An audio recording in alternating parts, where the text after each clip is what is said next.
नमस्कार दोस्तों।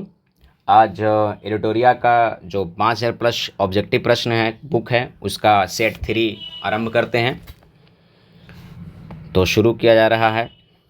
देखिए, पहला क्वेश्चन है कि निम्नलिखित में से कौन सा सहायक संधि की विशेषता नहीं है। ठीक है, तो इसमें बी ऑप्शन है। ठीक है, कि देखिए देशी रियायतों के आंतरिक शासन कंपनी के अधीन था, ये नहीं था। ऑप्शन ए सही है, यानी कि देशी रियासतों को एक ब्रिटिश रेजिमेंट रखना था, ये भी सही है। देशी रियासतों को विदेशी कंपनी के अधीन रहना था, ये भी सही है। कंपनी की सेना पर खर्च, मतलब कंपनी का जो सेना था ना उस राज्य के खर्च पर रखा जाता था, तो ये भी सही, यानी कि ऑप्शन बी गलत है। नेक्स्ट है कि निम्न में से किस समाचार पत्र पर वर्नाकुलर प्रेस एक्ट के तहत कार्रवाई किया गया था। तो ये कौन सा था? ये था भारत मिहिर। कौन सी पेपर था? भारत मिहिर। अब वर्नाकुलर प्रेस एक्ट लाया था, लिट्टन ने लाया था। किसने लाया था? तो लिट्टन ने लेके आया था। ख़त्म किसने किया था? तो रिप्पन ने ख़त्म किया था इसको। ख़त्म किसने किया? रिप्पन ने। इंडिपेंडेंस नामक, देखिए इंडिपेंडेंस नामक समाचार पत्र किनके द्वारा प्रकाशित किया जाता था? तो ये था मोतीलाल नेहरू के द्वारा। इंडिपेंडेंस किसके द्वारा प्रकाशित किया जाता था? तो मोतीलाल नेहरू के द्वारा। बाल हत्या प्रथा किस प्रेसिडेंसी के अधिक हुआ था? यानी कि बाल हत्या जो होता था ना किस प्रेसिडेंसी में सबसे ज़्यादा हुआ था? तो ये बंगाल में हुआ था। देखिए, जहाँ पे अंधविश्वास ज़्यादा होगा वहाँ पे बाल हत्या ज़्यादा होगी। रेशम रुमाल षड्यंत्र किससे संबंधित है? तो रेशम रुमाल का षड्यंत्र किससे संबंधित है? तो मौलवी अबैदुल्ला सिंधी से संबंधित है। मौलवी अबैदुल्ला सिंधी से, यानी कि ऑप्शन बी हो जाएगा। असहयोग आंदोलन के लिए प्रस्ताव किस कांग्रेस अधिवेशन में पारित किया गया था? तो ये था नागपुर अधिवेशन। नागपुर अधिवेशन 1920 में पारित कर दिया गया था असहयोग आंदोलन। और असहयोग आंदोलन की शुरुआत हुआ था 1920 से और चला कब तक था? 2022 तक चला था, सॉरी 1922 तक चला था। निम्नलिखित में कौन पारिस्थितिकी तंत्र के विषय में सही नहीं है? ठीक है, तो देखिए इसमें है ना कि यह एक बंद तंत्र है, नहीं ये हो ही नहीं सकता, तो यही गलत हो जाएगा। ठीक है, नहीं पूछा है, सही नहीं है, तो यही गलत हो जाएगा। बाकी सब सही है। इसकी अपनी उत्पादकता होती है, ये भी सही है। यह एक प्राकृतिक संसाधन तंत्र होता है, ये भी सही है। यह एक कार्यशील इकाई होता है, ये भी सही है। नेक्स्ट है कि निम्नलिखित में कौन प्रसिद्ध जैविक हॉटस्पॉट है? तो पश्चिमी घाट सबसे ज़्यादा हॉटस्पॉट है, यानी कि पश्चिमी घाट सबसे अधिक हॉटस्पॉट है, यानी कि जहाँ पे जैविक कहने का मतलब जीव जंतु पेड़ पौधा ज़्यादा होता है ना, तो उसी को हॉटस्पॉट कहा जाता है। किस चक्र के संचालन में सौर विकिरण की महत्वपूर्ण भूमिका होती है? देखिए, जल चक्र के संचालन में सबसे ज़्यादा महत्वपूर्ण भूमिका किसकी होती है? सौर विकिरण का। अब देखिए जल चक्र में क्या होता है, जैसे तालाब में पानी है, तालाब हो गया, नदी हो गया, तो इसे सूर्य की रोशनी जब इस पर पड़ेगा तो भाप बन के फिर जाएगा कहाँ? आकाश में। आकाश में बादल बनेगा और फिर ये पानी बरस करके कहाँ आ जाएगा? तालाब में आ जाएगा। तो ये चक्र चलते रहता है, तो इसी को कहते हैं जल चक्र कहा जाता है। अगला है, गौतम बुद्ध ने भिक्षुणी यानी स्त्रियों के प्रवेश की अनुमति कहाँ दे दिया था? तो कहाँ दे दिया था? तो ये वैशाली में दिया था। तो ये भी पूछता है, एक क्वेश्चन और पूछता है किसके कहने पर दिया था? तो देखिए गौतम बुद्ध का एक चचेरे भाई थे जिसका नाम था आनंद। ठीक है, इन्हीं के कहने पर क्या किया गया था? स्त्रियों को अनुमति दे दिया गया था बौद्ध भिक्षु में। आगे देखिए बनने के लिए, देखिए किस क्षेत्र, देखिए भारत के किस क्षेत्र में सर्वाधिक दैनिक तापांतर होता है? दैनिक तापांतर कहने का मतलब है कि तापमान बहुत ऊपर नीचे होता है, तो कहाँ पे सबसे ज़्यादा होता है? तो ये होता है मरुस्थलीय क्षेत्र में। देखिएगा मरुस्थलीय क्षेत्र में क्या होगा कि बालू अधिक जल्दी गर्म हो जाता है, और जब रात होता है ना तो इतना जल्दी ठंडा भी हो जाता है ना कि बहुत ठंड लगने लगता है। ठीक है, 3 जनवरी को उपशौर की घटना होती है। देखिए एक होता है उपशौर, एक होता है अपशौर। तो अपशौर जो होता है ना, अपशौर होता है 4 जुलाई को। कब होता है? 4 जुलाई को होता है अपशौर। ठीक है, अब देखिए कह रहा है कि 3 जनवरी को जो होता है ना इसमें क्या होता है? तो देखिए इस सी इसका ऑप्शन हो जाएगा। तो इस दिन पृथ्वी और सूर्य के दूरी क्या हो जाता है? न्यूनतम रहता है। तो पूछता है किस दिन सूर्य और पृथ्वी की दूरी न्यूनतम होता है? तो 3 जनवरी को। और अधिकतम कब होता है? 4 जुलाई को होता है। और 4 जुलाई को क्या बोलते हैं? अपशौर बोलते हैं। और 3 जुलाई को क्या बोलते हैं? उपशौर बोलते हैं। कौन सी भूकंप तरंगे सबसे अधिक विनाशकारी होती है? तो एल तरंगे होती है। ठीक है, कौन सी तरंगे सबसे ज़्यादा होती है? तो एल तरंगे। और एल तरंगे को कहा जाता है तो लव तरंगे। ऐसे भी लव जानते ही हैं आप लोग हैं कि सबसे खतरनाक होता है। ठीक है, समझे कि नहीं? तो इसीलिए लव तरंगे क्या है या एल तरंगे क्या है? सबसे विनाशकारी होता है। अगला है, निम्नलिखित में से कौन सा सही नहीं है? ठीक है, ये सॉरी सही है पूछा है। देखिए तो ई क्या हो जाएगा कि इसमें सही हो जाएगा मैग्नीनॉट रेखा फ्रांस और जर्मनी के बीच है। मैग्नीनॉट रेखा किसके किसके बीच है? तो फ्रांस और जर्मनी के बीच है। जैसे रेड क्लिप भारत चीन के बीच नहीं है, रेड क्लिप है भारत पाकिस्तान के बीच है। ठीक है, और डुरंड हो जाएगा भारत और अफगानिस्तान। ये वाला जो रेखा है ना डुरंड, ये भारत अफगानिस्तान के बीच हो जाएगा। ठीक है, निम्नलिखित में से कौन सी पर्वत श्रृंखला सबसे लंबी है, सबसे लंबी मानी गई है? तो किसके माना गया है? तो लंबी माना गया है एंडीज पर्वत को। एंडीज पर्वत को सबसे लंबा माना गया है। और सबसे ऊंचा कौन है? तो हिमालय हो जाएगा। सबसे ऊंचा कौन हो जाएगा? तो हिमालय हो जाएगा। जिसकी चोटी कौन सी है? तो एवरेस्ट की चोटी है। ठीक है। किस अधिनियम के द्वारा केंद्रीय बजट को राज्य बजट से अलग कर दिया गया था? यानी केंद्र का अलग अलग कर दिया गया और राज्य का बजट अलग कर दिया गया।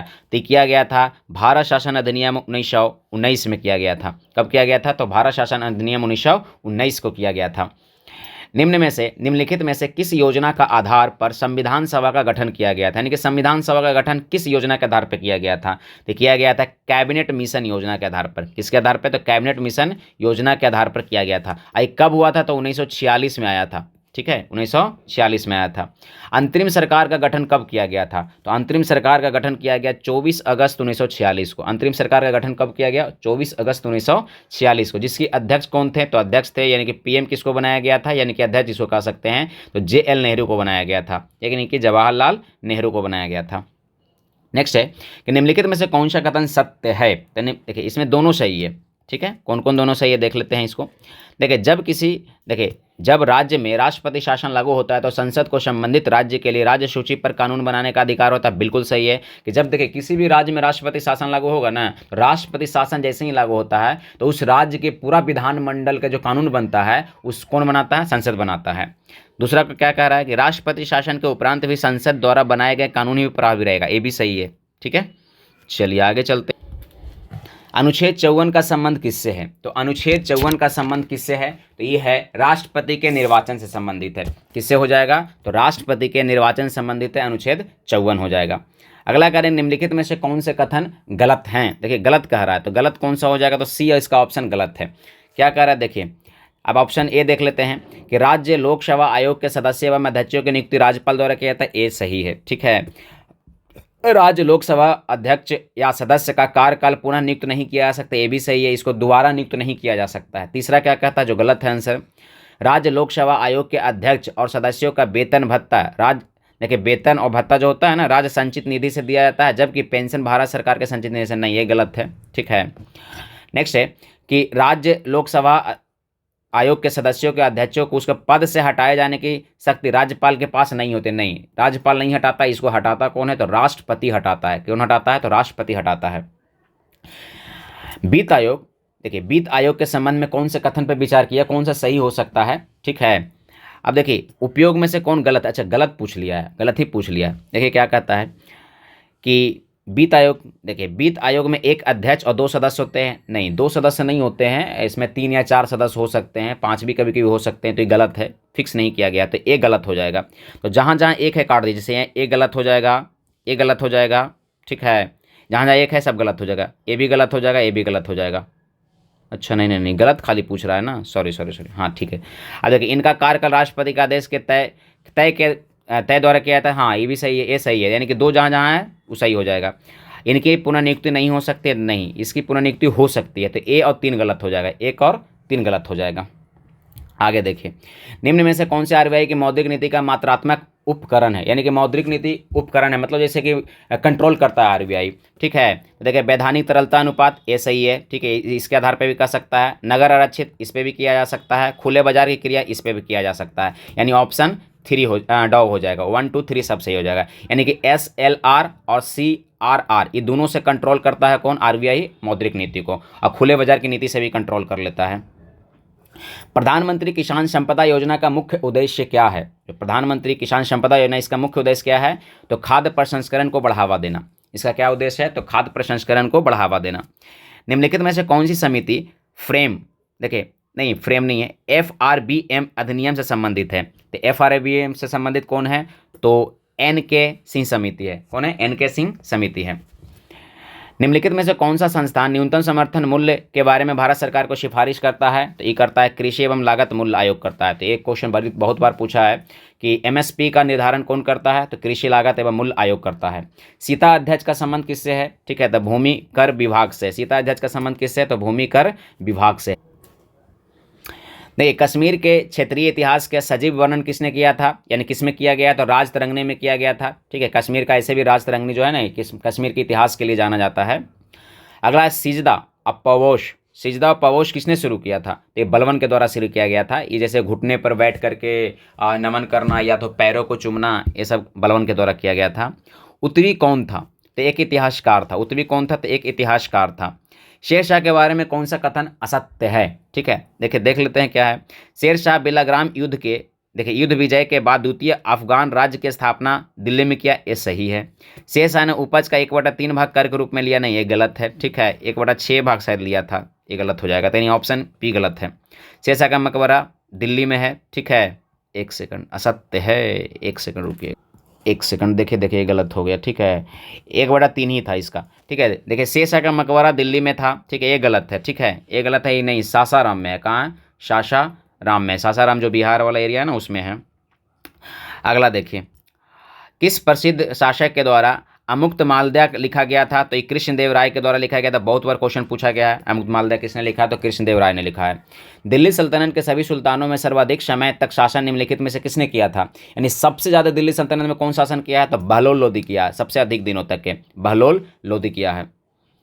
निम्नलिखित में से कौन सा पदार्थ केंद्रक में सर्वाधिक मात्रा में पाया जाता है? देखिए केंद्रक में कोई भी पाया जाएगा ना, तो सबसे ज़्यादा किसी भी चीज़ से कोई बना हुआ तो प्रोटीन से ज़्यादातर बना हुआ रहता है। जैसे डीएनए वगैरह सब प्रोटीन से बना रहता है, तो केंद्रक में कौन रहेगा? तो प्रोटीन आंसर हो जाएगा। प्रकाश संश्लेषण की प्रकाशीय अभिक्रिया क्लोरोप्लास्ट में कहाँ संपन्न होती है? तो ग्रेना में संपन्न होती है। कहाँ होती है? तो प्रकाश संश्लेषण होता है ना, जो क्लोरोप्लास्ट जो फोटोसिंथेटिक होता है, ये कहाँ होता है? तो ग्रेना में संपन्न होता है। हेलोफाइट्स होता है, तो हेलोफाइट्स क्या है? ठीक है, तो हेलोफाइट्स क्या होता है? देखिए वे पौधे जो लवणों वाली मिट्टी में उगते हैं उसको कहते हैं हेलोफाइट्स। जो लवण वाली मिट्टी में उगेगा ना उसको कहेंगे हेलोफाइट्स। निम्न में से कौन सी टेस्ट एड्स के लिए जाना जाता है? देखिए अब इसका ऑप्शन है कि पीसीआर, देखिए पीसीआर भी है, CD4 भी है और एलिजा टेस्ट है, यानी रिपा नहीं है, यानी कि 1, 3, 4 है। तो 1, 3, 4 यानी ऑप्शन डी हो जाएगा। यानी पीसीआर, CD4 और एलिसा, इस सब किसका टेस्ट है? तो ये एड्स का टेस्ट है। किसका है? एड्स का टेस्ट है। निम्न में कौन सा रुधिर वर्ग के रुधिर प्लाज्मा में कोई एंटीबॉडीज नहीं होता? तो एंटीबॉडी किस में नहीं होता है? तो ए बी में नहीं होता है। और एंटीजन किस में नहीं होता है? तो ओ में नहीं होता है। एंटीजन की जब बात करेगा तो ओ नहीं होगा, और एंटीबॉडी की जब बात करेगा तो कौन हो जाएगा? A B. देखिए ट्रिपल वैक्सीन, ठीक है, ट्रिपल वैक्सीन डीपीटी में कौन नहीं है? तो डीपीटी में कौन कौन आता है? डिप्थीरिया आता है, पर्टोलिस आता है और टेटनेस आता है। पोलियो नहीं है, पोलियो डीपीटी में नहीं आता है। ठीक है, 3 आता है, डिप्थीरिया, पर्टोलिस और टेटनेस आता है।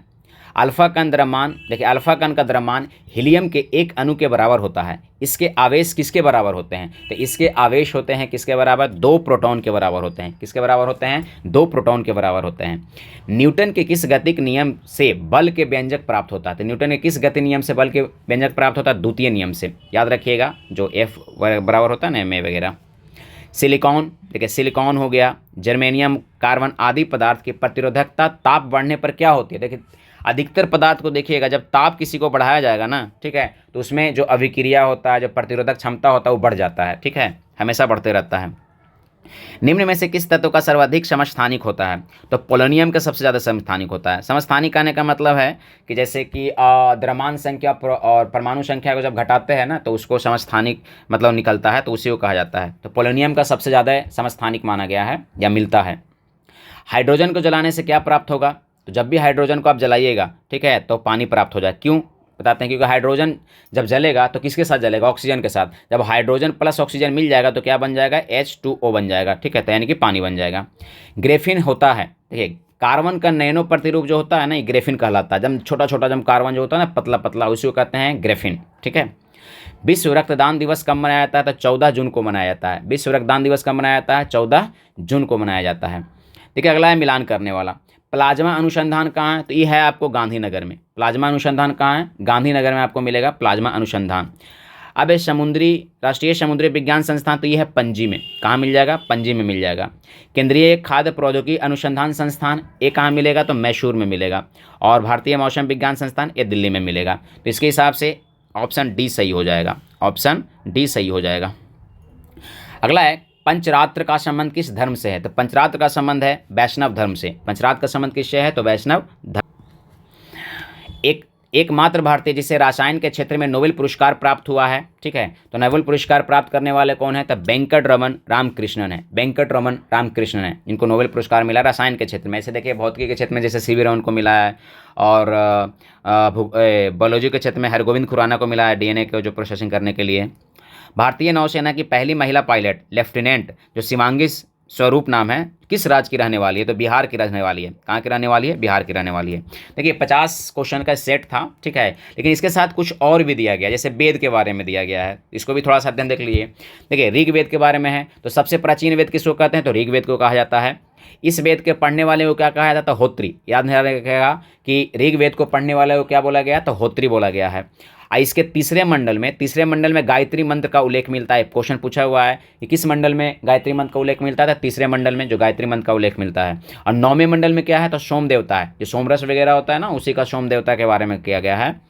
और 10वें मंडल में देखिएगा, 9वें मंडल में सोमदेव होते हैं, और 10वें मंडल में 4 वर्ण का व्यवस्था किया गया, जिसमें ब्राह्मण हो गया, ब्रह्मा के मुख से निकला ब्राह्मण कहलाया, भुजा से निकला क्षत्रिय हो गया, और बैस जांग से जो निकला उसको बैस कहते हैं, और जो ब्रह्मा जी के पैर से जो निकला उसको शूद्र कहते हैं। किसमें मिलता है, तो 10वें मंडल मिलता है ऋग्वेद के। इंद्र के लिए कितना ऋचिकाएँ हैं, तो 250 ऋचिकाएँ हैं इंद्र के लिए, और अग्नि के लिए 200 ऋचिकाएँ हैं। और गोत्र शब्द का सबसे पहले उल्लेख कहाँ मिलता है, तो वेद में मिलता है। किस वेद में, ऋग्वेदिक वेद में मिलता है। और वेद में गाय को क्या कहा गया था, तो अनध्य कहा गया। गाय को क्या बोला गया था, अनध्य बोला गया है, ठीक है। अब अजुर्वेद में आ जाइए। देखिए इसके ऋचिकाओं को पढ़ने वाला को क्या बोला गया है, अर्ध्यायु बोला गया है। और इसमें नियम हो गया, जैसे यज्ञ करना है या किसी को बलि देना है तो कैसे देना है, तो इसमें नियम के बारे में दिया गया है। बलिदान किस विधि से दिया जाएगा, इसमें दिया गया है। गध और पद दोनों में कौन है, तो यजुर्वेद है। सामवेद, इसको उद्रदाती कहा जाता है पढ़ने वाला को। आई भारतीय, सबसे ज़्यादा क्वेश्चन इस पे पूछा है कि भारतीय संगीत का जनक किस वेद को कहा गया है, तो सामवेद को कहा गया है। किसको कहा गया है, सामवेद को कहा गया है। अब अथर्ववेद पर आ जाइए। देखिए औषधियों का उल्लेख ज़्यादातर कहाँ मिलेगा, तो अथर्ववेद में मिलता है। औषधि का उल्लेख सबसे ज़्यादा कहाँ मिलता है, तो अथर्ववेद में मिलता है। इसमें देखिए सभा और समिति को प्रजापति के 2 पुत्री कहा गया था, यानी सभा और समिति को प्रजापति के 2 पुत्री किसमें कहा गया है, तो अथर्ववेद में कहा गया है। अब देखिए कुछ क्वेश्चन इसमें है कि वेदों की संख्या कितना, तो 4 हो गया, ये सही है। वेदांगों की संख्या 6 है, पुराणों की संख्या 18, और उपनिषद की संख्या कितना है, 108। इसे देखिए 1 या 2 बार देखिएगा ना तो कुछ कुछ याद हो जाएगा आपको, और मल्टीपल टाइम रिवीजन कीजिएगा तो कुछ ना कुछ फ़ायदा होगा, ठीक है। Bye bye, take care.